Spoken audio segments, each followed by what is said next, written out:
चक्षुर्मिलितं येन तस्मै श्रीगुरवे नमः। श्रीचैतन्यमनोभीष्टं स्थापितं येन भूतले स्वयं रूपः कदा मह्यं ददाति स्वपदान्तिकम्। वन्देऽहं श्रीगुरो श्रीयुतापदकमलं श्रीगुरून् वैष्णवांश श्रीरूपं साग्रजातं सहगण रघुनाथान्वितं तं सजीवं साद्वैतं सावधूतं परिजनसहितं कृष्णचैतन्यं देवं श्रीराधाकृष्णपादान् सहगण ललिता श्रीविशाखान्वितां च। नमो ओं विष्णुपादाय कृष्णप्रस्थाय भूतले श्रीमते भक्तिवेदान्ता स्वामी इति नामिने। नमस्ते सारस्वती देवी गौरवाणी प्रचारिणे निर्विशेष शून्यवादी पाश्चात्यदेशतारिणे। नमो महावदन्याय कृष्णप्रेमप्रदायते कृष्णाय कृष्णचैतन्य नाम्ने गौरत्विषे नमः। हे कृष्णा करुणा सिन्धो दीनबन्धो जगत्पते गोपीश गोपिका कान्ता राधा कान्ता नमोऽस्तुते। तप्त काञ्चन गौरांगी राधे बृन्दावनेश्वरी वृषभानुसुते देवी प्रणमामि हरिप्रिये। वाञ्छाकल्पतरुभ्यश्च कृपा सिन्धुभ्य एव च पतितानां पावनेभ्यो वैष्णवेभ्यो नमो नमः। जय श्री कृष्ण चैतन्य प्रभु नित्यानंद श्री अद्वैत गदाधर श्रीवासादि गौरभक्त वृंदा। जय श्री कृष्ण चैतन्य नित्यानंद श्री अद्वैत गदाधर श्रीवासादि गौर भक्त वृंद। हरे हरे कृष्णा कृष्ण कृष्ण हरे हरे हरे राम राम राम हरे हरे। माता जी। जय जय श्री चैतन्य जय नित्यानंद जय अद्वैत चंद्र जय गौर भक्त वृंद। जय जय श्री चैतन्य जय नित्यानंद जय अद्वैत चंद्र जय गौर भक्त वृंद। जय जय श्री चैतन्य जय नित्यानंद जय अद्वैत चंद्र जय गौर भक्त वृंद। ओम नमो भगवते वासुदेवाय। ओम नमो भगवते वासुदेवाय। ओम नमो भगवते वासुदेवाय।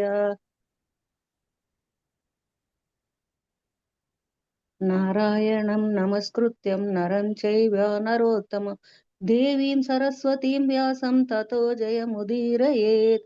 नष्टप्रायेषु भद्रेषु नित्यं भागवत सेवया भगवत्युत्तमश्लोके भक्तिर्भवति नैष्टिकी। कृष्णाय वासुदेवाय देवकी नन्दनाय च नन्दगोपकुमाराय गोविन्दाय नमो नमः। मुखं करोति वाचालं पङ्गुं लङ्घायते गिरिं यत्कृपातमहं वन्दे परमानन्दमाधवम्। हरे कृष्ण माता जी। स्टार्ट చేయనా माताजी। यस माता जी। हरे మాతాజీ कृष्ण माता ప్రభుజీ जी। హరే కృష్ణ మాతాజీ మాతాజీ ప్రభుజీ అందరికీ ధన్యవాద ప్రణాం మాతాజీ। ఈ రోజు కొంచెం ఏమన్నా తప్పులు చెప్పినా క్షమించండి మాతాజీ నన్ను। హరే కృష్ణ। హరే ఈ కృష్ణ రోజు మాతాజీ. హరే కృష్ణ మాతాజీ 85వ అధ్యాయము వసుదేవుని ఆధ్యాత్మికోపదేశము శ్రీకృష్ణుడు దేవకి పుత్రులను తిరిగి తెచ్చుకుంటా। శ్రీకృష్ణుడు ఏం చేస్తుందంటే దేవకి యొక్క పుత్రులను తిరిగి తెచ్చుకుంటుంది అంటే మళ్ళీ తెచ్చుకుంటుంది। కుటుంబంలోని చిన్నవారు ప్రతిరోజు ఉదయము పెద్దలకు నమస్కరించడము వైదిక ఆచారము। ముఖ్యంగా సంతానము తమ తల్లిదండ్రులకు శిష్యులు గురువుకు ఉదయం నమస్కరించాలి। ఈ వైదిక నియమాన్ని అనుసరిస్తూ కృష్ణ బలరాములు తమ తల్లిదండ్రులైన దేవకి వసుదేవులకు ప్రణమిల్లేవారు। కురుక్షేత్రము చెంత యజ్ఞ నిర్వహణము పూర్తయి వెనుకకు తిరిగి వచ్చిన తరువాత ఒకరోజు కృష్ణ బలరాములు వందనము చేయడానికి వసుదేవుని చెంతకు వెళ్లారు। అప్పుడు వసుదేవుడు తన ఇరువురి పుత్రుల మహోన్నత స్థితిని కొనియాడాడు। యజ్ఞస్థలిలో సమకూడిన మునుల ద్వారా అతడు కృష్ణ బలరాముల స్థితిని తెలుసుకున్నాడు। మునుల ద్వారా వినడమే కాకుండా బలరామ కృష్ణులు సాధారణ మానవులు కారని అసాధారణ పురుషులని పలు సందర్భాలలో తానే అనుభవాన్ని పొందాడు। ఆ విధంగా అతడు తన పుత్రులైన బలరామకృష్ణులు భగవంతుడై అన్న మునుల మాటలు పూర్తిగా విశ్వసించాడు. కుటుంబంలో అంటే మన ఇంట్లో ఏం చేస్తాం మాతాజీ, మనం చిన్నవాళ్ళం ఎప్పుడే గాని పొద్దున్న లేవగానే తల్లిదండ్రులకు నమస్కరించాలి. ఆ తర్వాత ఆచార్యులకు, ఆ తర్వాత దేవునికి నమస్కారం చేస్తాం. ముఖ్యంగా సంతానం ఏం చేస్తదంటే, పిల్లలు ఏం చేస్తారంటే తల్లిదండ్రులకు, గురువుకు నమస్కరిస్తారు. ఈ ఈ విషయం అనేది ఇప్పుడు ఈ సంస్కారం అనేది మొదటి నుండే ఉంది మాతాజీ మనకు. సనాతనం నుండే వస్తుంది ఈ ఆచారం అనేది. పొద్దున్న లేవగానే నమస్కారం పెట్టుకోవడం అనేది. అయిన తర్వాత కురుక్షేత్రము యజ్ఞ నిర్వహణం అయిన తర్వాత ఇంటికొస్తారు. ఎవరు? కృష్ణ బలరాములు. ఎవరికి? వసుదేవుని చెంతకొచ్చి ఏం చేస్తారు? అప్పుడు వాళ్ళకు నమస్కారం చేస్తారు మాతాజీ. అయిన తర్వాత అప్పుడు ఏం చేస్తాడంటే, వాళ్ళు కృష్ణ బలరాముల స్థితిని అంతకన్నా ముందే తెలుసుకున్నాడు గనక, బలరామకృష్ణులు పుట్టి మానవులు కారు వాళ్ళు, అసాధారణ పురుషులని చెప్తాడు అప్పుడు. ఎవరు? వసుదేవుడు. తన పుత్రుల యందు దృఢమైన విశ్వాసముతో అతడు ఈ విధముగా వారిని సంబోధించాడు. కృష్ణ, నీవు సచ్చిదానంద విగ్రహుడవై భగవంతుడివి. బలరామ, నీవు సంకర్షణుడివి, యోగీశ్వరుడివి. మీరు సనాతులని నేనిప్పుడు అర్థం చేసుకున్నాను. మీరిరువురు ఈ జగత్తునకు, దానికి కారణమైన మహావిష్ణువుకు పరమైన వారు. వీటన్నింటికి నీవే ఆది నియామకుడవు. ఈ జగత్తుకు నీవే ఆధారం. నీవే దీని సృష్టికర్తవు. సృష్టితత్వములు కూడా నీవే. ఈ జగత్తు నీవే ప్రభుడు. నిజానికి ఈ జగత్తు నీ లీలల కొరకే సృష్టించబడింది.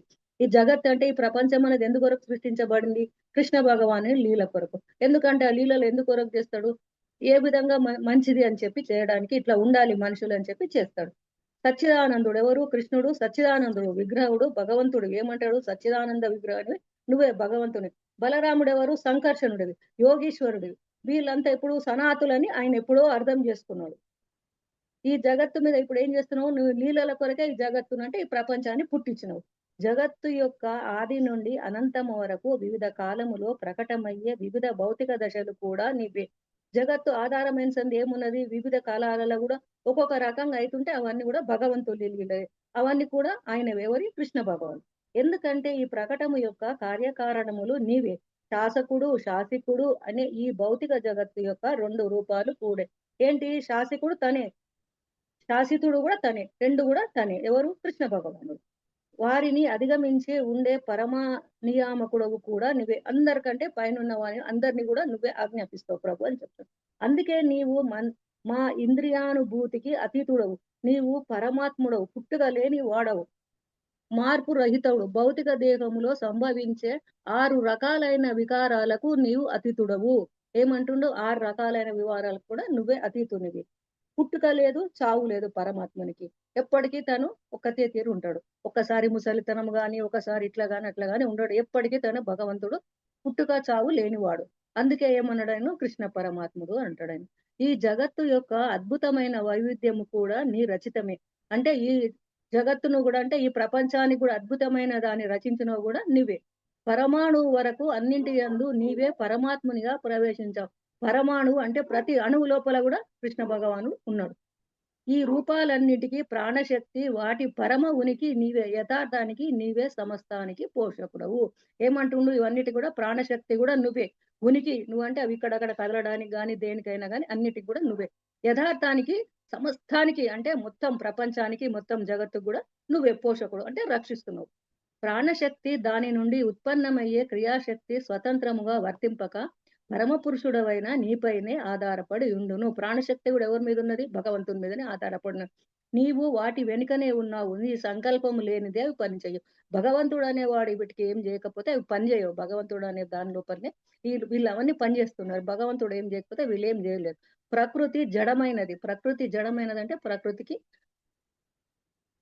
మన ప్రాణం అనేది లేదు. ప్రకృతికి జడమైనది ఎట్లున్నదో అట్లనే ఉంటది ప్రకృతి అనేది. నీవే క్షుభితము కానిదే అది స్వతంత్రంగా పనిచేయదు. నీవు ఎవరికి ఏ ఆజ్ఞ లేనిది కూడా ఎవరు కూడా పనిచేయవు.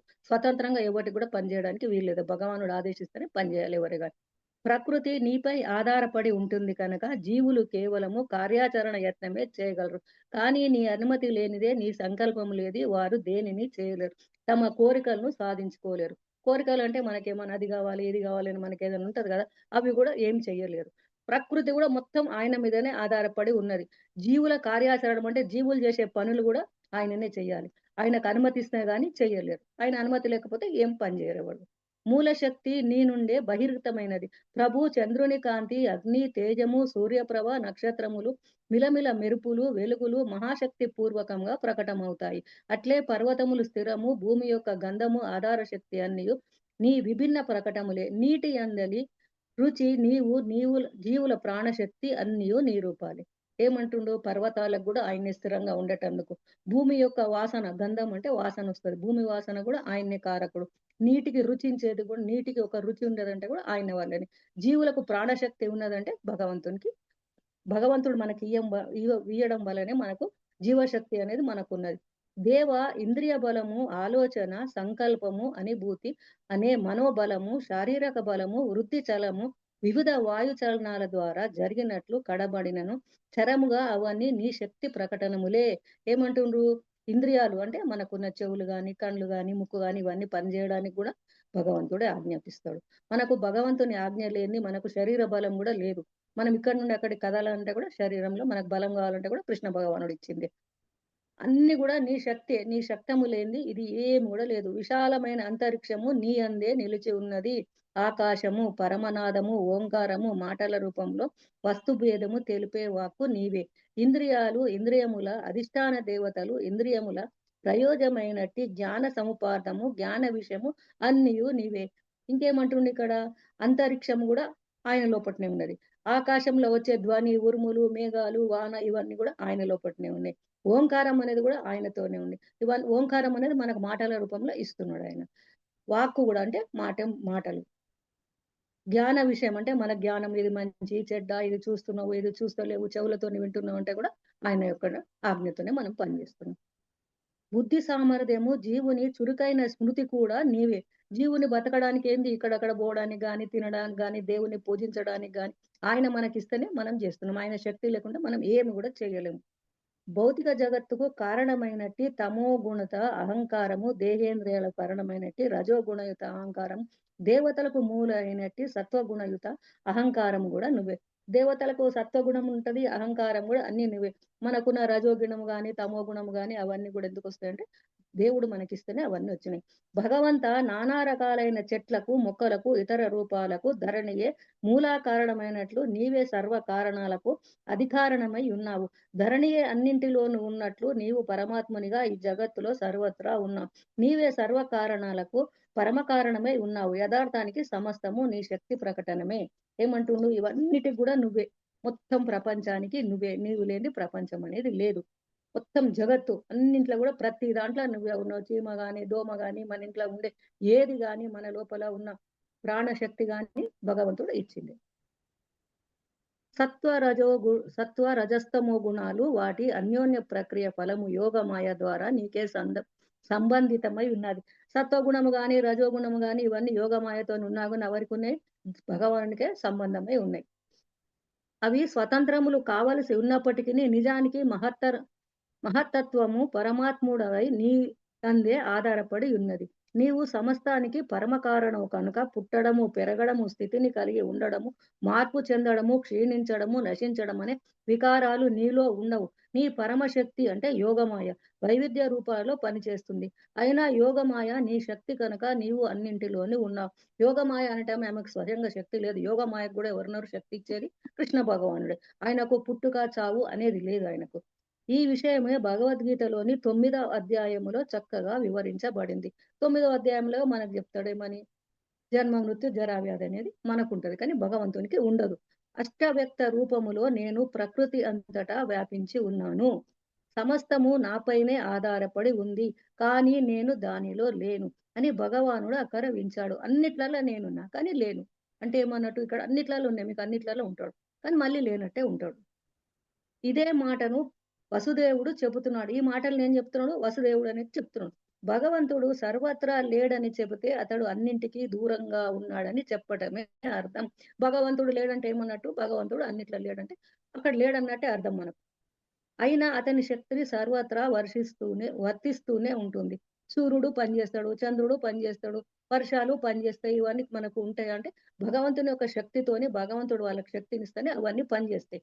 దీనిని ఒక లౌకిక ఉపమానము ద్వారా అర్థం చేసుకోవచ్చును.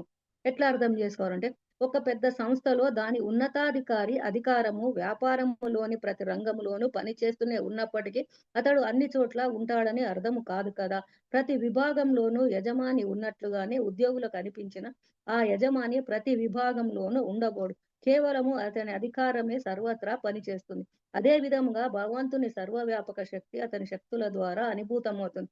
అందుకే అచింత్య భేద తత్వము సర్వత్రా ధృవపడింది. భగవంతుడు ఒక్కడే కానీ అతని అధిక శక్తులు విభిన్నమైనవి.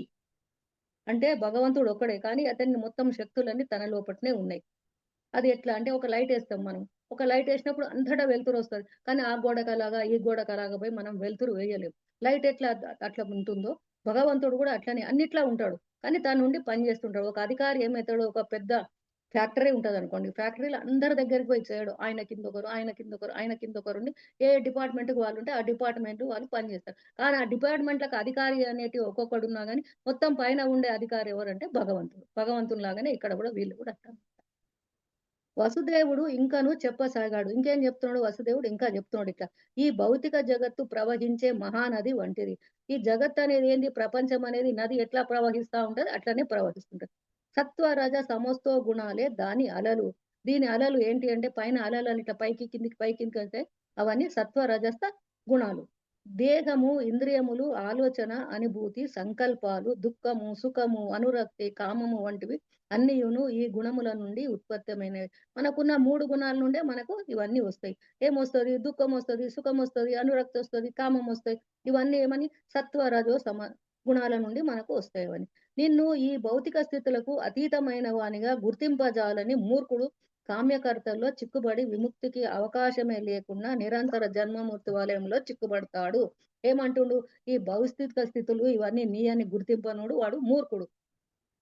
ఏం చేస్తాడు? ఎప్పటికి ఇక్కడనే జరా ముత్తి వాదుల పుడుతుంటాడు, చస్తుంటాడు. నాకు అది కావాలి, నాకు ఇది కావాలని ఎప్పటికి వాని కోరికలు వానికే ఉంటాయి. హరే కృష్ణ మాతాజీ వినిపిస్తుందా మాతాజీ? మాతాజీ హరే వినిపిస్తుందా? కృష్ణ మాతాజీ. వినిపిస్తోంది మాతాజీ. ఎందుకంటే ఫోన్ కొంచెం ప్రాబ్లం ఉంది మాతాజీ, అందుకే అడుగుతున్నాను. వినిపిస్తోంది మాతాజీ. భగవద్గీతలోని 4వ అధ్యాయములో ఈ విషయము వేరొక విధంగా భగవంతునిచే ద్రోవబడింది. 4వ అధ్యాయంలో ఏముంది? వేరే రకంగా ఉంది. శ్రీకృష్ణ భగవాన్ని జన్మ కర్మలను అర్థము చేసుకున్న ఎవడైనా ప్రకృతి గుప్పిటిలో నుండి బయటపడి భగవద్ధామానికి వెళతాడని దానిలో చెప్పబడింది. ఏమంటుండు? జన్మముక్తి కర్మలను అర్థం చేసుకున్నవాడు ఎవడు కూడా ప్రకృతిలో ఉండకుండా దీనికే అని ఇది కాకుండా వీటి నుండి భయపడతాడు. బయటపడి ఏం చేస్తాడు? భగవద్ధామానికి పోతాడు. కాబట్టి శ్రీకృష్ణుని దివ్యనామము రూపము, కర్మలు, గుణములు, ప్రతిఫలాలు కావు. కృష్ణుని దివ్యనామం ఏముంది? రూపం ఉన్నది, కర్మల్ని, గుణకర్మాలు. కానీ ఇవన్నీ ప్రకృతి ఫలాలు కావు. ఏంటి ఇవన్నీ? భగవంతుడు ఇచ్చింది మనకు. వసుదేవుడు ఇంకను చెప్పసాగాడు. ఇంకా చెప్తున్నాడు వసుదేవుడు. దేవ, బద్ధజీవుని దోషాలు ఇన్ని ఉన్నప్పటికీ మానవ జన్మను పొందినవాడు భక్తి యోగ సంపర్కాన్ని పొంది భక్తియుత సేవలో పురోగమించగలుగుతాడు. అదే చీమ, దోమ, బల్లి, కుక్క, నక్క వంటి ఇవన్నీ భగవంతుని గురించి యాడ్ చేయగలిగితే వాటికి నోరు లేదు కనుక అవి చేయలేవు. భగవంతుడు ఇచ్చిన మనకు భక్తి ఈ జన్మని ఏం చేయాలి? మనం సార్థకం చేసుకోవాలంటే భగవంతుని గురించి ఎప్పటికీ ఆలోచించుకోవాలి. అయినా మాయామోహితులైన జన్ములు మానవ జన్మ నుండి లాభాన్ని పొందరు. అయినా గాని ఏం చేస్తారు? ఎప్పటికీ నాకు అది కావాలి, నాకు ఇది కావాలి, రేపు అది ఉండాలి, ఇయ్యాల ఇది ఉండాలని చెప్పి ఇప్పటికి కూడా దాని ఇచ్చిన జీవితాన్ని కూడా సరిగ్గా ఉపయోగించుకోలేకపోతున్నారు. అనేక వేల జన్మల తర్వాత సాధించిన ప్రగతిని అనవసరంగా పాడు చేసుకుంటారు. ఎన్నో లక్షలకెళ్ళి పుట్టి మనకి మానవ జన్మ వచ్చింది. ఈ మానవ జన్మలో కూడా మనము ఇవన్నీ ఆలోచించి అది ఇది ఆలోచించి భగవంతుని గురించి మనం ఆలోచించకుంటే మన జన్మ వ్యర్థం అది. మన జన్మ ఏంది? మనం కుక్కతో సమానం. ఎందుకంటే కుక్క కూడా ఏముండదు.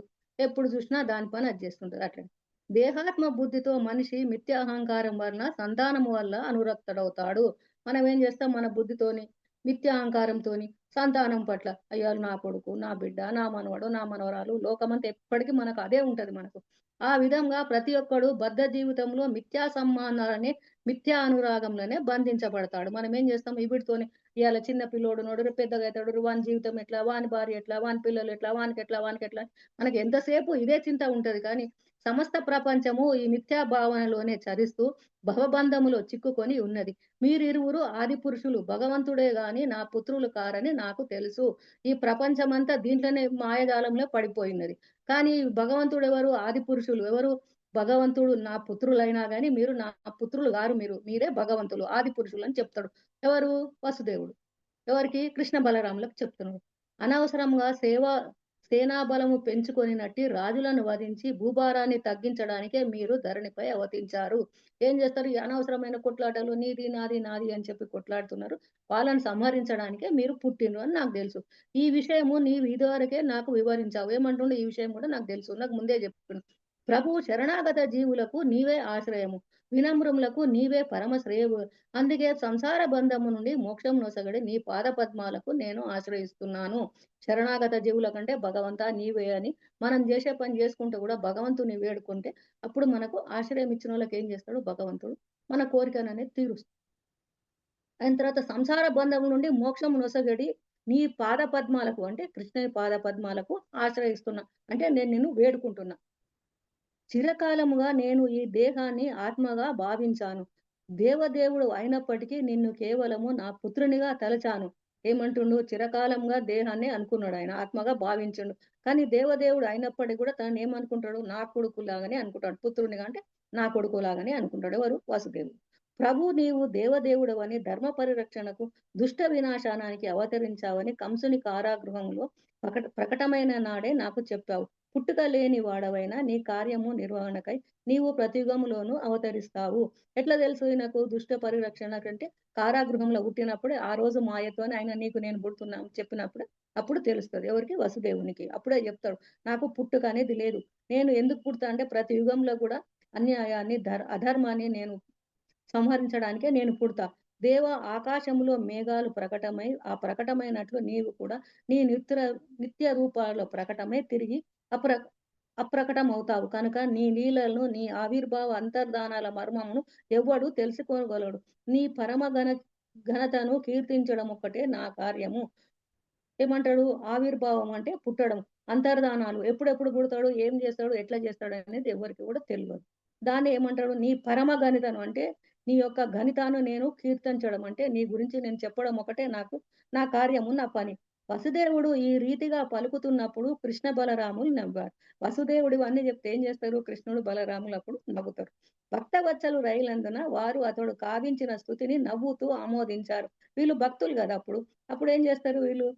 వాళ్ళని ఆయన చెప్తుంటే కూడా వీళ్ళు నవ్వుతూనే ఉంటాడు. ఆయన వీళ్ళ గురించి పొగుడుతున్నాడు కదా అని నవ్వుతాడు.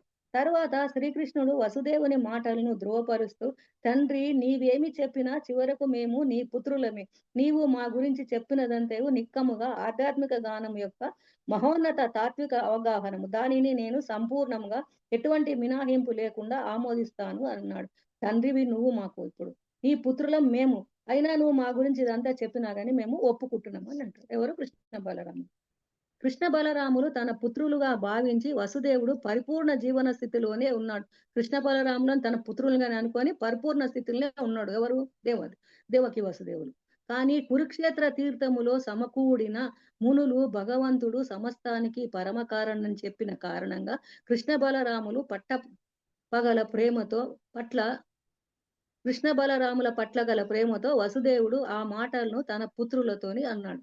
కృష్ణ బలరాములతో ఏమంటాడు? ఈయన ప్రేమతోని వసుదేవుడు అంటాడు. ఈ మాటలను అంటాడు. వసుదేవునితో తండ్రి తనయుల సంబంధాన్ని తెంచుకోవాలన్న కృష్ణుడు ఎన్నడూను కోరలేదు. తండ్రి కొడుకుల సంబంధాన్ని ఎప్పుడు కూడా వద్దని అనుకోలేదు.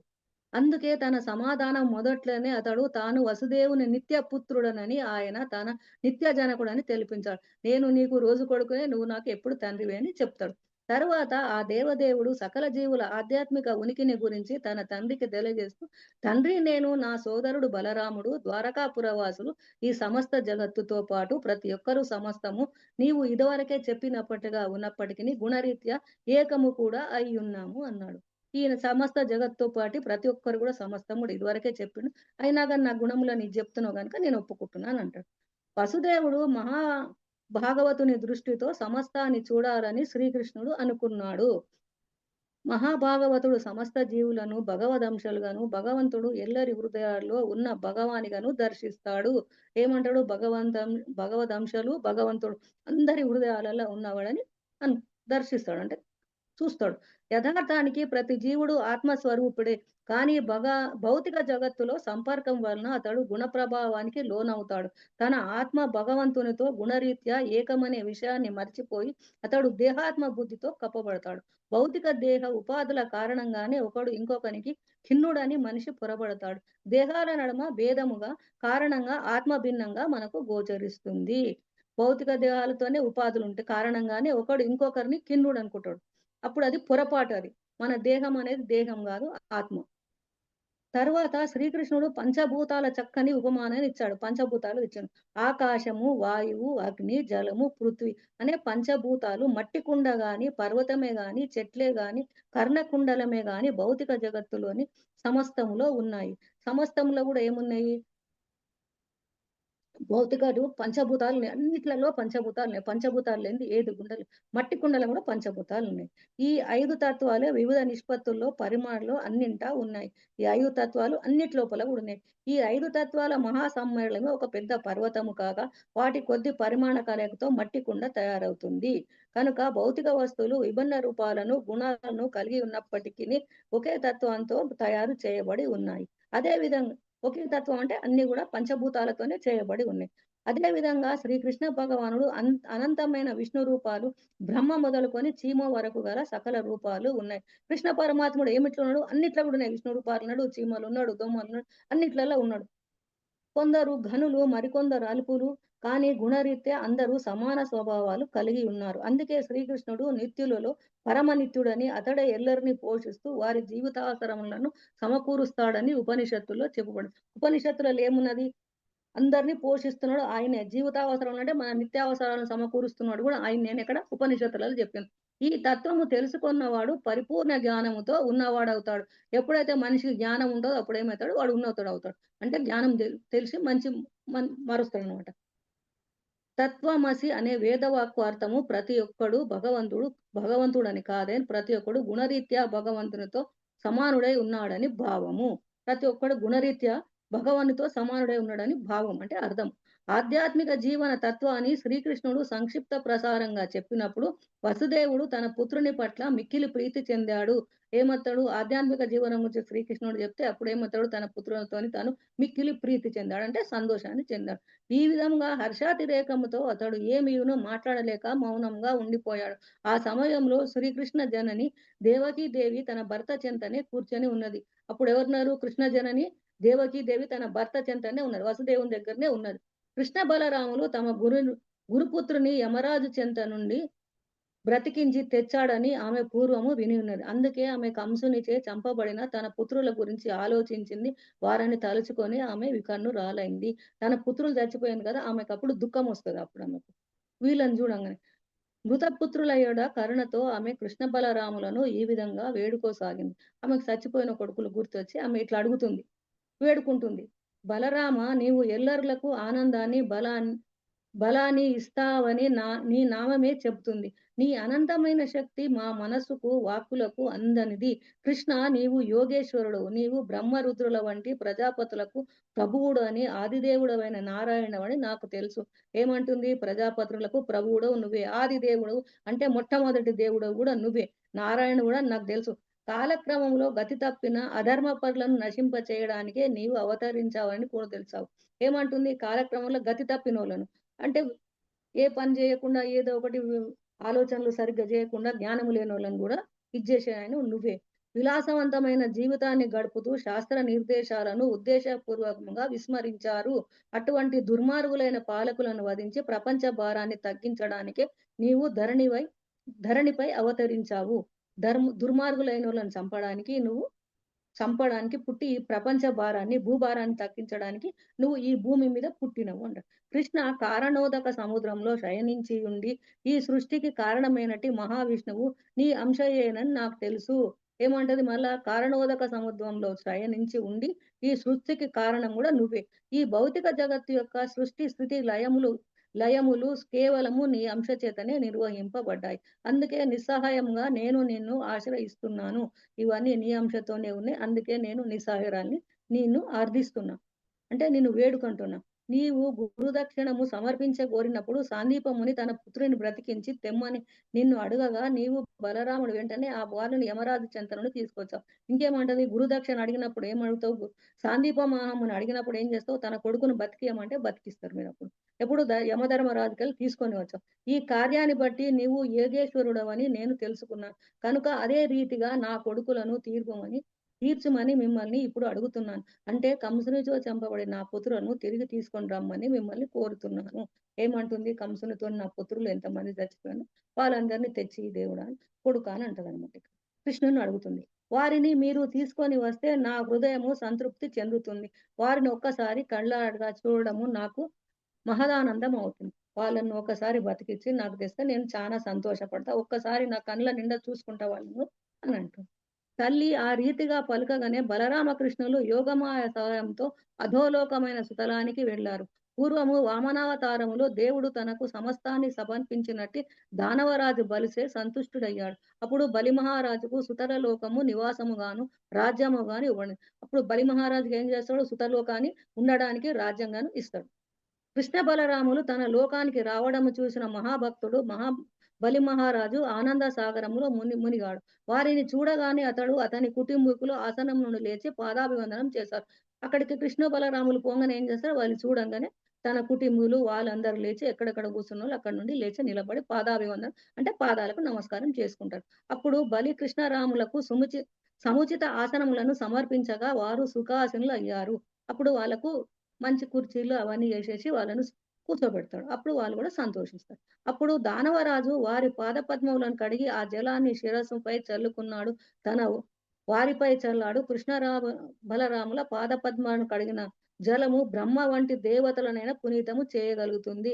కృష్ణ బలరాములను కూర్చోబెట్టి వాళ్ళ పాదాలను కడిగి ఆ నీళ్లు తన మీద వేసుకున్నాడు. తన ఆ చుట్టాల మీద అందరి మీద వేసిండు. వాళ్ళ బ్రహ్మ వంటి దేవతలకైనా పునీతము చేస్తుంది. అంటే పుణ్యం చేస్తుంది అనమాట ఆ నీళ్లు అటువంటి. తర్వాత బలి మహారాజు అమూల్యమగు వస్త్రాభరణాలను, చందన తాంబూలాలను, ధూపదీపాలను, అమృతమయ భోజనాన్ని తెచ్చి వారితో కలిసి యథావిధిగా బలరాములకు అర్పించాడు. తర్వాత ఏం చేస్తాడు బలి మహారాజు? అమూల్యమగు అంటే విలువ లేనన్ని వస్త్రాభరణాలను, చందనాన్ని, తాంబూలాలని ఇవన్నిటికీ వాళ్ళకు అర్పిస్తాడు కృష్ణ బలరాములకు. తన సమస్త సంపదను తనువును వారి పాదపద్మంలోకి ఉంచాడు.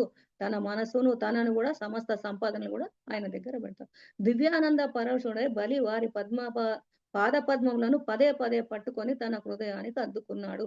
దివ్యానంద భరితుడై అంటే ఎక్కడ లేని సంతోషంతోని బలి వారి పాల పద్మాలు అంటే పాదాలను ఊకుకే పట్టుకొని హృదయానికి అద్దుకుంటా ఉన్నాడు. ఒకప్పుడు వాటిని తన శిరస్సుపై నిలుపుకున్నాడు. ఒకప్పుడు ఏం చేశాడు బలి? అప్పుడు 3 అడుగులప్పుడు ఆయన ఇంకో అడుగు ఎక్కడ పెట్టాలంటే నా శిరస్సు మీద పెట్టంటాడు. అప్పుడు ప్రేమానురాగ అశ్రువులు నేత్రాల నుండి రాలుచుండగా అతనికి రోమాంచమైంది. అప్పుడు పూడుకుపోతున్న గొంతుకతో బలి మహారాజు అప్పుడు కృష్ణ బలరాములను స్తుతించసాగాడు.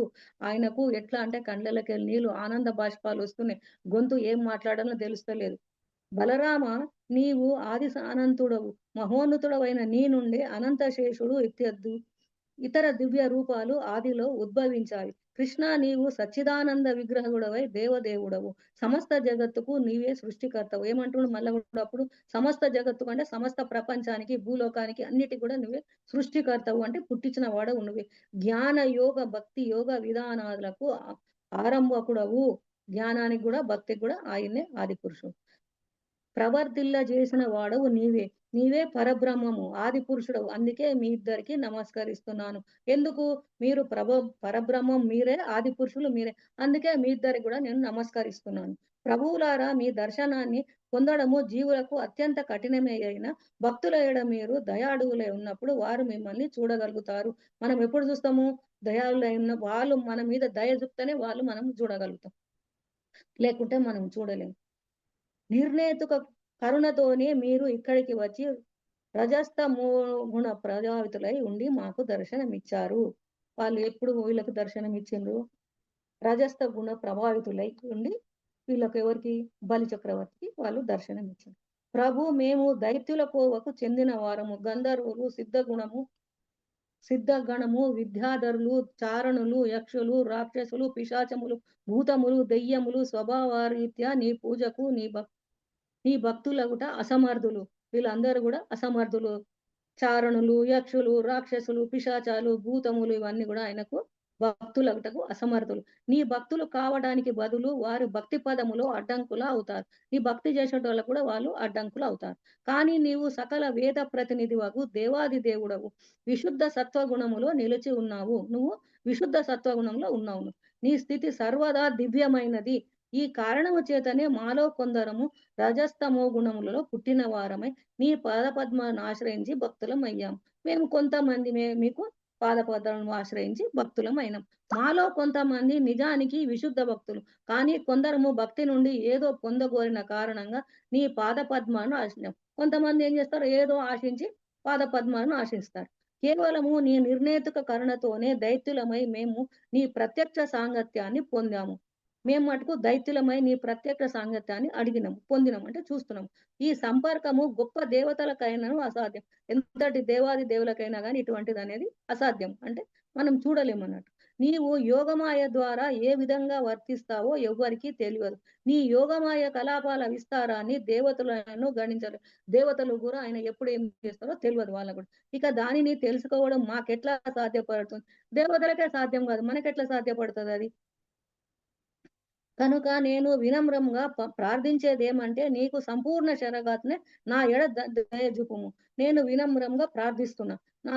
సంపూర్ణ శరణాగతిని అయిపోయినా, మొత్తం నీకే సరెండర్ అయిపోయినా. ఇప్పుడు ఏం కావాలో చెప్పు, నా మీద దయ చూపు అంటాడు. నీ నిర్ణేతకమైన కరుణను చూపి జన్మ జన్మలకు నేను నీ పాద పద్మములను స్మరించేటట్లు కావింపుము. నీ దయ నా పుంచి ఎప్పటికి కూడా నా ప్రతి ఒక్క జన్మలు కూడా నిన్నే స్మరించేటట్లు నాకు అంటాడు. కేవలము నీ పాదపద్మంలో పైన ఆధారపడి మనశ్శాంతితో సర్వత్రా ఒంటరిగా సంతరించే పరమహంసలాగా ఏకాంత జీవించడం చీపడం నా ఏకైక అభిలాష. హంసలాగా నేను ఒక్కనే జీవించాలని నాకు ఒక కోరిక. ఒకవేళ నేను ఎవరితో నా సాంగత్యం చేయవలసి వస్తే కేవలము నీ విశుద్ధ భక్తులతోనే సాంగత్యం నెరపాలని కోరుకుంటాను. ఎందుకంటే నీ విశుద్ధ భక్తులు సర్వదా సకల జీవ శ్రేయోభిలాషులై ఉంటారు. నాకు నీ యొక్క భక్తులు ఎవరైంటారో వాళ్ళతోనే నాకు స్నేహం గావించు, వేరే వాళ్ళతో వద్దు. ప్రభు, సకల ప్రపంచానికి నీవే పరమ గురుడవు, నిర్దేశకుడు కనుక నన్ను నీ సేవలో నియోగించి ఆ విధంగా భౌతిక కల్మష విముక్తుడను కానిమ్ము. ఎవడేని నీ భక్తియుక్త సేవలో నెలకొంటే వేదోపదిష్టమైన సకల అనుష్ఠానముల నుండి వెంటనే విడిపడతాడు కనుక ఆ రీతిగా నీవు నన్ను పవిత్రునిగా చేయవలసింది. ఇచ్చట పేర్కొబడిన పరహంస అనే పదానికి మహోన్నతమైన హంస అని అర్థం. పాలు నీళ్లు మిశ్రమం నుండి హంస కేవలము పాలను గ్రహించి నీళ్లను వదిలిపెట్టగలుగుతుందని చెప్పబడుతుంది. హంస ఏం చేస్తుంది? పాలు నీళ్లు కలిపినా కానీ పాలనే తీసుకొని నీళ్లను తాగేస్తుంది అందులోకెళ్ళి.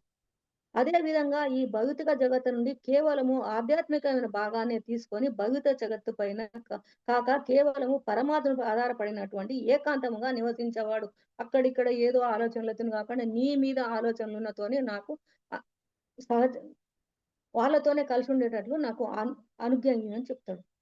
పరమస్థితిని చేరిన వాడు వేద దేశాల పరిధిలోనికి రాడు. పరమహంస కేవలము విశుద్ధ భక్తుల సాంగత్యాన్ని స్వీకరించి లౌకికానురక్తులైన ఇతరులను త్యజిస్తారు. ఇంకొక రకంగా చెప్పాలంటే లౌకికానురక్తులు పరమహంసల విలువను అర్థం చేసుకోలేరు. వాళ్ళు ఎట్లా అంటే దేవుని విలువను అర్థం చేసుకొని వాళ్ళెంత వీళ్ళెంత, నేనే గొప్ప, నేనే చేస్తాను, ఆయన ఎక్కడ ఉన్నా, ఆయన ఎప్పుడు చేస్తాను అర్థం చేసుకోలేరు. కానీ భగవంతులైన వారు అంటే ఆధ్యాత్మిక భావములు అగ్రగస్తులైన వారు పరమహంసలను ఆశ్రయించి మానవ జన్మ కార్యాన్ని జయప్రదము చేసుకుంటారు. భాగ్యవంతులైన వాళ్ళు దేవుని ఆశ్రయిస్తారు, పాదపద్మాలనే పూజిస్తారు ఎప్పటికే, కానీ దేవుడనే నమ్ముతారు. బలి మహారాజు చేసిన స్థితులను విని తర్వాత శ్రీకృష్ణ భగవానుడు ఈ విధంగా పలకసాగాడు. బలి మహారాజు ఇవన్నీ స్థుతిస్తుంటే అప్పుడు శ్రీకృష్ణుడు ఇట్లా అంటున్నాడు. దైవీ గుణ దైత్యరాజ స్వయంభువ మన్వంతరములో మరీచి అనే ప్రజాపతి ఊర్గాదేవి అనే తన పత్ని గర్భంలో 6 పుత్రులు కలిగారు. స్వయంభువ మన్వంతరములో మరీచి అనే ప్రజాపతికి ఊర్గాదేవి అనే పత్నికి ఎవరు 6 పుత్రులు పుట్టిండ్రు. వారంతా కూడా దేవతలు. ఒకసారి బ్రహ్మదేవుడు తన కుమార్తె సాంగత్యము చేతనే ముగ్ధుడై కామవాంఛతో ఆమె వెంట పరిగిడినప్పుడు ఈ 6 దేవతలు అతడు చేసే పనిని అసహ్యంతో చూశారు. తన కుమార్తెలు ఒకసారి బ్రహ్మదేవుడు ఏం చేస్తాడో తన కుమార్తె సాంగత్యం చేతను ముగ్ధుడై కామవాంఛ కోరిక కలిగి ఆమె వెంట పడతాడు. అప్పుడు ఏం చేస్తారు? ఈ 6 దేవతలు కూడా ఆయన చేసే పనికి అసహించుకుంటారు. బ్రహ్మదేవుడు చేసిన కార్యము ఈ విధంగా విమర్శించడము అపరాధము కాగా వారు శపితులై హిరణ్యకశపుని పుత్రులు అయ్యారు. అప్పుడు ఏం చేస్తారో వీళ్ళు అపరాధం చేసింది కనుక వాళ్ళు హిరణ్యకశిపుల కొడుకులాగా పుడతారు. ఆ హిరణ్యకశిపుని తనయులే ఆ తర్వాత దేవకి గర్భంలో చేర్చబడి జన్మించగా కంసునిచే ఒక్కొక్కరు చంపబడ్డారు. ఆ హిరణ్యకశిపుల కొడుకులు ఎవరి దేవకి గర్భంలో పుడతారు. దేవకి గర్భంలో పుట్టినప్పుడు ఏం చేస్తాడు, కంసుడు ఒకరొకరిని చంపుతాడు. దైత్యరాజా దేవకీదేవి తన 6 ముతపుత్రులను తిరిగి చూడాలని ఆతృతో ఉన్నది. దేవకి ఎట్లున్నది అప్పుడు తన 6 కొడుకులను కూడా చూడాలని ఉత్సాహపడుతున్నది. కంసుని చేతిలో వారి అకాల మరణానికి ఆమె ఎంతో శోకిస్తున్నది. కంసుడు అకారణంగా చంపేసిన వాళ్ళని ఎంతో ఏడుస్తున్నది. వారంతా ఇక్కడే నివసిస్తున్నారని నాకు తెలుసు. ఏమంటుంది, వాళ్ళందరూ కూడా ఇక్కడే ఉన్నారని నాకు తెలుసు. నా తల్లి దేవకిని సంతోష పెట్టడానికి వారిని నాతో తీసుకొని పోదామని నిశ్చయించుకున్నాను. ఏమంటాడు అప్పుడు, తల్లి దేవకిని సంతోష పెట్టి నాతో తీసుకుపోదామని అనుకున్నాను. నా తల్లి దర్శనము తర్వాత ఆ 6 బద్ధజీవులు ముక్తులై ఆ విధంగా తమ నిజలోకానికి వెళతారు. ఏం చెప్తాడు, నా తల్లి యొక్క దర్శనం అయిన తర్వాత 6 కూడా చచ్చిపోయిన వాళ్ళు కూడా ముక్తులైపోయి నా నిజలోకానికి వస్తారు. స్మరుడు, ఉద్గీతుడు, పరిశ్వంగుడు, పతంగుడు, క్షుధభృతుడు, గృణి అను వానిని వారి నామములు. వీళ్ళ పేర్లు అవి ఏంటి, 6 పేర్లు. స్మరుడు, ఉద్గీతుడు, పరిశ్వంగుడు, పతంగుడు, క్షుద్ర భృతుడు, గృణి అనే వాళ్ళు ఆమె కొడుకులు. వాళ్ళందరూ కూడా మళ్ళీ వీళ్ళ ధామానికి వెళ్ళిపోతారు. దైత్యరాజు ఈ విధంగా తెలిపిన తర్వాత శ్రీకృష్ణుడు తన మాటలను ఆపాడు. అప్పుడు ఏం చేస్తాడు, ఇవన్నీ చెప్పిన తర్వాత శ్రీకృష్ణుడు తన మాట్లాడేది ఆపి, అప్పుడు బలికి భగవంతుని ప్రయోజనము అర్థమైంది. అప్పుడు ఏమైంది, బలికి భగవంతుని యొక్క ప్రయోజనం అనేది అర్థమైంది. అప్పుడు అర్థమైంది. అతడు ఆ దేవదేవుని యథావిధిగా అర్చించాడు. ఆ దేవుని అప్పుడు ఆయన అర్పించాడు, అంటే పూజించాడు. ఆ విధంగా కృష్ణ బలరాములు 6 బద్ధజీవులను తీసుకొని ద్వారకకు వచ్చి ఆ బాలురను దేవకి సమర్పించారు. అప్పుడు ఏం చేస్తారు, దేవకి 6 తీసుకొచ్చి కొడుకులను ఎవరిని, ఈమె కొడుకులను తీసుకొచ్చి ఆమెకు అప్పగించేసేస్తారు దేవకి దేవి ఆనంద పరవరాశులు కాగా మాతృప్రయోగంతో ఆమె స్తనముల నుండి క్షీరము కారసాగింది. దేవకి దేవికి ఎంతో ఆనందం అయిపోయి ఆమెకు పాలు వస్తున్నాయి.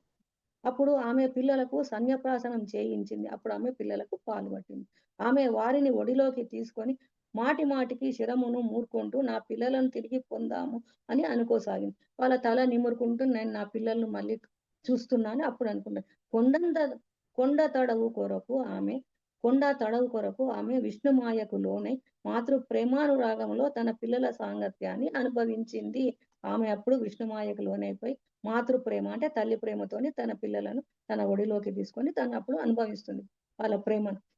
దేవకీ దేవి చనుబాలు శ్రీకృష్ణుడే క్రోలి ఉన్న కారణంగా అవి దివ్యామృతం మయమే అయ్యాయి. దేవకీ దేవి అప్పుడు ఎవరికి ఇచ్చింది, కృష్ణుడు కదా, మాయతోని పుట్టిండు కదా, అప్పుడు ఆమె పాలు కృష్ణునికి ఇస్తుంది కనుక అవి ఆ పాలు ఇప్పుడు అమృతం అయిపోయింది. అందుకే పిల్లలందరూ దేవకీ దేవి సన్యపాశము చేసిన వెంటనే ముక్తులయ్యారు. ఆయన కారణంగా అప్పుడు ఆయన దాగిండు కనుక ఇప్పుడు అవి పాలు కాకుండా అమృతమైనవి కనుక ఇప్పుడు ఈ 6 పిల్లలు అవి తాగడం వల్ల వాళ్ళు ముక్తులైపోయారు. అప్పుడు వారంతా శ్రీకృష్ణుని బలరామునికి తమ తండ్రి వసుదేవునికి తల్లి దేవవికి నమస్కరించారు. అప్పుడు 6 ఏం చేస్తారు, వాళ్ళందరూ కృష్ణునికి బలరామునికి తండ్రికి తల్లికి నమస్కారం పాదాభివందనం చేస్తారు. తర్వాత వెంటనే వారు దేవలోకానికి వెళ్ళిపోయారు. ఎంబడ ఏమైతే వాళ్ళు దేవలోకానికి వెళ్ళిపోతారు. ఇక్కడ వీళ్ళకి దండం చేసుకొని మృతులైన తన పుత్రులు బ్రతికి రావడము, తిరిగి వెంటనే తమ తమ లోకాలకు వెళ్ళడం పట్ల దేవకీదేవి చకితురాలైపోయింది. ఏమైతుంది, చనిపోయిన కొడుకులు వచ్చిండ్రు, తిరిగి మళ్ళీ వాళ్ళ వెంటనే వాళ్ళ లోకాలకు వెళ్ళిపోయారు. ఆమె ఆశ్చర్యపోతుంది. శ్రీకృష్ణుని శక్తులు అచింత్యములు కాబట్టి అతడు ఎంతటి అద్భుతమగు లీలలైనా చేయగలడని తలుస్తూ ఆమె సంఘటనను అర్థం చేసుకున్నది. అప్పుడు అనుకుంటా, అబ్బా శ్రీకృష్ణుని లీలలు ఆలోచించలేము, ఆయన లీలలు చెప్పడమే మనకు చెప్పలేకపోతున్నాం, ఆయన ఎప్పుడు ఏ లీలను చేస్తాడో మనకు తెలియదు. ఆమె అవి 6 కొడుకులు బతకడము, వాళ్ళ లోకాలకు వెళ్ళడం చూసి ఆమె ఆశ్చర్యపోతుంది. ఆమె అప్పుడు శ్రీకృష్ణుడు పరమాత్ముడని అర్థము చేసుకోలేడు. భగవంతుని అచింత్యమైన అనంతమైన శక్తులను అంగీకరించకపోతే, అంటే ఈ శక్తులని దేవుని అని అంగీకరించకపోతే ఎవ్వడు కూడా శ్రీకృష్ణుడు పరమాత్ముడని అర్థం చేసుకోలేరు. అపరిమితమైన శక్తులచే అతడు అనంతమైన లీలను చేస్తాడు. ఆయనకు అపరిమితమైన శక్తులు అంటే ఆయన శక్తులకు అంతు అనేది లేదు. అతడు అనంతమైన లీలలు, ఎన్నో లీలలు చేస్తాడు. వాటిని ఎప్పుడు పూర్తిగా వర్ణించలేడు, పూర్తిగా తెలుసుకోలేడు. నైమిషారణ్యంలో శౌనకాది ఋషులకు శ్రీమద్ భగవతాన్ని వినిపిస్తున్న సూత గోస్వామి ఈ అభిప్రాయాన్ని ఈ క్రింది విధంగా తెలియజేశాడు. సూత గోస్వామి అప్పుడు చెప్తాడు ఇవన్నీ. అనంతమైన లీలలు ఎన్నో చేస్తాడు ఆయన. అప్పుడు నైమిషారణ్యంలో ఉన్నప్పుడు శౌనకాది ఋషులకు భాగవతాన్ని వినిపిస్తున్నాడు. ఎవరు? సూత గోస్వామి. అప్పుడు తన అభిప్రాయాన్ని ఇట్లా చెప్తాడు. ఋషులారా, శ్రీకృష్ణుని దివ్య లీలలు నిత్యములని తెలుసుకోండి. శ్రీకృష్ణులు అనేటి రోజుకొక రకంగా ఉంటాయి. ఆయన ఈ రోజు ఇది చేసిండు, రేపు అది చేసిండు అని చెప్పలేం. ఆయన లీలలు ఎన్నో రకాలు, ఎన్నో అద్భుతాలు. అవి సాధారణ చరిత్రకు సంఘటనలు కావు. అట్టి వర్ణనలు సాక్షాత్తు భగవంతునితో సమానం. అవన్నీ వర్ణించాలంటే మనం వర్ణించలేం. అవన్నీ భగవంతుని సాక్షాత్కారమైన భగవంతుడు ప్రసాదించినవి అవన్నీ. కనుక అట్టి లీలా కథలను వినేవాడు సంసార కల్మషము నుండి శీఘ్రమే ముక్తుడవుతాడు. ఈ సంసార బంధనాల నుండి శ్రీకృష్ణుని యొక్క లీలను వింటే బంధ విముక్తుడు అయిపోతాడు. విశుద్ధ భక్తుడు ఆ కథలను కర్ణామృతంగా ఆస్వాదిస్తారు. వీటిని ఎట్లుంటే మనం కర్ణామృతం అంటే మన చెవులతోనే అమృతం తాగినట్లుగా మనం వింటాం అవి. అటువంటి లీలా కథలు వ్యాసానందుడైన సుఖదేవ గోస్వామిచే పలుకబడినాయి. ఇవన్నీ లీలలను ఎవరు చెప్తుండ్రు? వ్యాసానందనుడైన సుఖదేవ గోస్వామితోని పలకబడ్డాయి అంటే చెప్పిండు. వాటిని వినేవాడు, ఇతరులకు వినిపించేవాడు కృష్ణ భక్తి భావనాయుడు అవుతాడు. వాటిని విన్నా, వాళ్ళని వినిపించినా గానీ కృష్ణ భక్తి భావనాయుతుడు అవుతాడు. కేవలము శ్రీకృష్ణ భక్తి భావనలో ఉన్నవారే భగవద్ధామానికి వెళ్ళటానికి అర్హులు. ఎవరు అర్హులు? కృష్ణ భగవాని భక్తి లోపల ఉన్నవారే కృష్ణుడు భగవద్దుడని మనం అనుకుంటే వాళ్ళు వెళ్ళడానికి అర్హులు. వసుదేవుని ఆధ్యాత్మికోపదేశము శ్రీకృష్ణుడు దేవకీ పుత్రులను తిరిగి తెచ్చుట అను ఈ దశమ స్కందములోని 85వ అధ్యాయమునకు భక్తి వేదాంత భాష్యము సమాప్తం. ఇప్పుడు ఈ అధ్యాయం అనేది సమాప్తం అయిపోయింది. వసుదేవుని ఆధ్యాత్మికోపదేశములు అంటే వసుదేవుడు చెప్పిన ఈ ఉపదేశాలు, శ్రీకృష్ణుడు దేవకీ పుత్రులను తిరిగి తీసుకొచ్చిన వాళ్ళని ఈ అవన్నిటితోని ఇప్పుడు దశమ స్కందం అనేది పూర్తి అయిపోయింది. 85వ అధ్యాయానికి భక్తి వేదాంత స్వామి భాష్యం. హరే కృష్ణ మాతాజీ, తప్పులు ఏమైనా ఉంటే క్షమించండి. రాత్రి కొంచెం చలి జ్వరంతో సరిగ్గా చెప్పలేకపోయినా మాతాజీ, నేను సారీ. హరే కృష్ణ మాతాజీ, బాగానే చెప్పారు మాతాజీ. లేదు మాతాజీ, రాత్రి అసలు లేవలేదు మాతాజీ నేను. లేదు మాతాజీ, బాగా చెప్పారు. హరిబోల్ ఎక్కడ తప్పులేం లేవు. హరే కృష్ణ మాతాజీ. హరిబోల్ మాతాజీ, హరిబోల్. హరిబోల్ మాతాజీ, మంచిగా హరే కృష్ణ. చేశారు, మంచిగా చెప్పారండి, బాగుంది. హరే కృష్ణ మాతాజీ, ఎన్ని తప్పులు ఉన్నా క్షమించండి, ఈ రోజు మట్టుకున్నాను. హరే కృష్ణ మాతాజీ, మీరు ఎండింగ్ ప్రేయర్ చేస్తారా మాతాజీ? హరే కృష్ణ మాతాజీ. ఎండింగ్ ప్రేయర్ చేస్తారా పూజితం మాతాజీ? మాట్లాడు. పరిపూర్ణ పద్మావతి నా యొక్క కృతజ్ఞతలు చెప్పండి మాతాజీ. ఈ రోజు సారీ మాతాజీ బయటికి వెళ్ళారు మాతాజీ, అందుకనేసి లేదు. వచ్చారు హరే మాతాజీ. కృష్ణ. నేను వెళ్దామని ఇంకా టైం ఉందేమో అనుకున్నాను, నీకు చెప్పాను. ఎనీవే, హరే కృష్ణ మాతాజీ, నన్ను క్షమించాలి. ఈ రోజు నాకు చలి జ్వరంతో సరిగా చెప్పలేకపోయినా మాతాజీ నేను ఈ రోజు.